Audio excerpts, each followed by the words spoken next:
ওগো আল্লাহর নবী, এই লোকটা কি আবু যর গিফারি?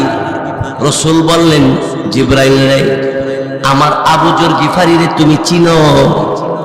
জিবরাইল ডাক দিয়ে বললেন, ওগো নবীজি, আবু যর গিফারিকে প্রথম আসমানে ফেরেশতা, দ্বিতীয় আসমানে ফেরেশতা, তৃতীয় আসমানে ফেরেশতা, দুনিয়া এবং আসমান আল্লাহ যত ফেরেশতা রাখছি সমস্ত ফেরেশতারা আবু যর গিফারিরে চিনে।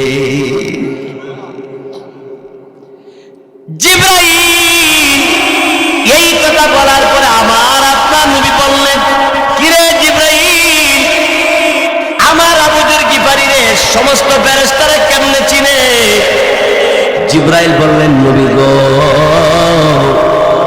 গভীর রাইতে আপনারা সাহাবী আবু যর গিফারি কোরআনুল কারীমের তেলাওয়াত যখন আরম্ভ করে, তার তেলাওয়াতে আওয়াজ দুনিয়াতে থাকে না। এই তেলাওয়াত আওয়াজ যাইতে যাইতে আরশে আজিমের মালিক, সবকিছুর মালিক আল্লাহর দরবারে পৌঁছে যায়।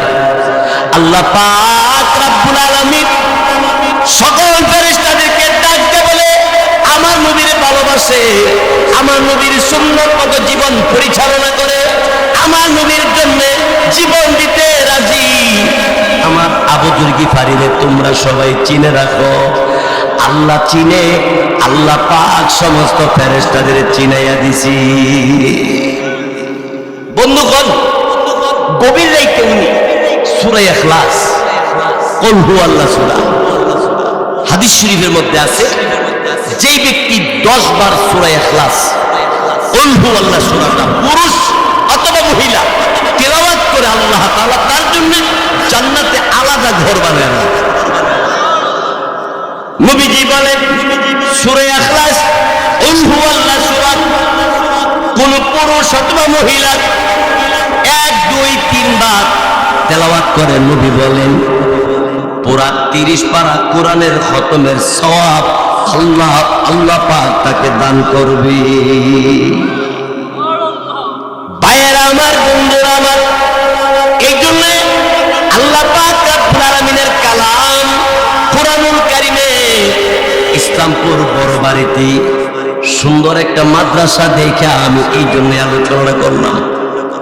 এখানে যে কয়জন ছাত্র পড়ে আর যারা পড়ায়, এই কোরআনুল কারীমের তেলাওয়াতের আওয়াজ ইসলামপুর থাকে না, এই তেলাওয়াতের আওয়াজ সোনার মদিনা পৌঁছে যায়।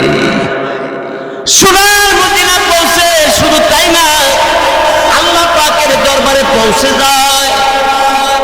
এই জন্য আমার ভাইয়েরা, বন্ধুরা আমার, আল্লাহ পাক রব্বুল আলামিনের কালাম কোরআনুল কারীমের সাথে আমরা সম্পর্ক রাখবো।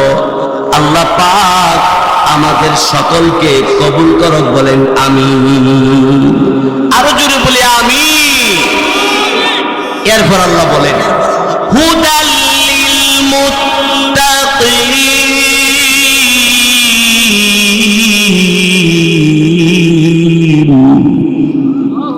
কোরআনুল কারীমে সোজা রাস্তাটা দেখায়া দিব, জান্নাতের পথ দেখায়া দিব মুত্তাকিন বান্দা বান্দিরে। কারে? কোরআনুল কারীম সঠিক পথ দেখায়া দিব মুত্তাকিন বান্দা আর বান্দি যারা হবে। এখন মুত্তাকিন বান্দা বান্দি কারা, আল্লাহ নিজেই তার ব্যাখ্যা দিয়েছেন। আল্লাহ বলেন, আল্লাযীনা ইউমিনুনা বিল গায়ব, যারা না দেখে আল্লাহকে আল্লাহ বলে বিশ্বাস করবে, আল্লাহর আইন মানবে।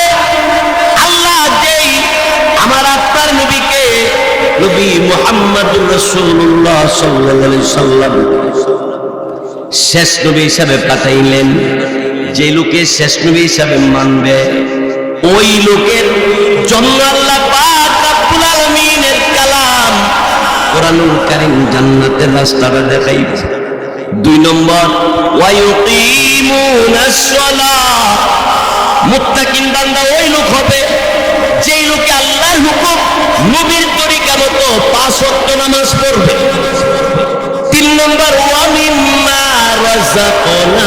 হুম ইউনফিকুন, যারা আল্লাহ দেওয়া সম্পত্তি থেকে আল্লাহ রাস্তায় খরচ করবে, মসজিদে দিবে, মাদ্রাসায় দিবে, এতিম গরিব মিসকিনকে দিবে, আল্লাহ রাস্তায় দান করবে। আর আল্লাহ পাক রব্বুল আলামিন বলেন, নবীজি আপনার উপরে যারা ঈমান আনবে, আপনার কাছে যা আমি পাঠাইলাম যারা বিশ্বাস করবে, আপনার পূর্বে যত নবী আর রাসূল পাঠাইছি তাদেরকে যারা বিশ্বাস করে, ওয়াল্লাযীনা ইউমিনুনা বিমা উনসিলা ইলাইকা ওয়া মা উনসিলা মিন ক্বাবলিক ওয়া বিল আখিরাতি হুম ইউকিনুন। পরকালকে, হাসরের দিনকে যারা দৃঢ়ভাবে বিশ্বাস করে তারাই হলো মুত্তাকিন। এবং মুত্তাকিন তাকে বলে, সহজ অর্থ যেটা, আল্লাহকে ভয় করে যা, যে তাকে আল্লাহর ভাষায়, কোরআনের ভাষায় মুত্তাকিন বলে। আর আল্লাহর ভয় যার অন্তরে থাকে সেই লোকে গুনার কাজ করবে না। যদিও শয়তানের ওয়াসওয়াসা ঢুকাই করে গুনাহ হইয়া যায়, বুঝতে পারলে মুহূর্তের মধ্যে দেরি করবে না, সাথে সাথে আল্লাহর কাছে তওবা করে নিবে। আল্লাহ বলেন, ফাসাব্বিহ বিহামদি রাব্বিকা ওয়াস্তাগফির।